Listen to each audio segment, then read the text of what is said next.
The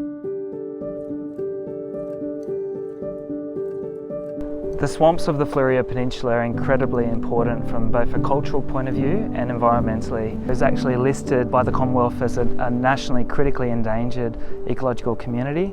The swamps and their surrounds support hundreds of species of flora in particular, but also a number of fauna species.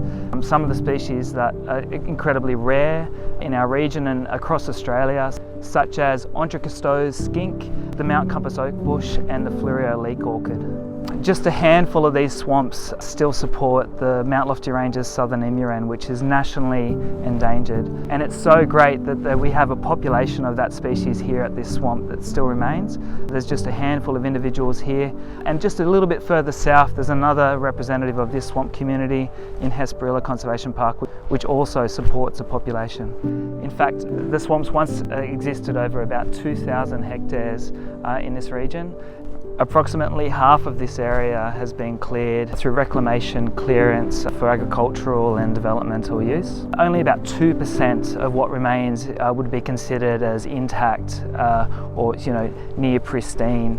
Much of the swamp that now remains is highly fragmented, usually less than 5 hectares inside, suffers from weed invasion, impacts of nutrient runoff, and a lack of ecological processes that are keeping it healthy. In addition to weed control and revegetation, one important tool in management of swamps like this is ecological burning. Ecological burns in wetland habitats help threatened native plants regenerate, and they provide gaps in the overstory, assisting with germination, with smoke, and suppressing competition from dominant species. Without the ecological burns, the swamp would be dominated by just a handful of plant species, most of them common, along with a lot of dead plant material. And without active management, the local emu wren population may become extinct.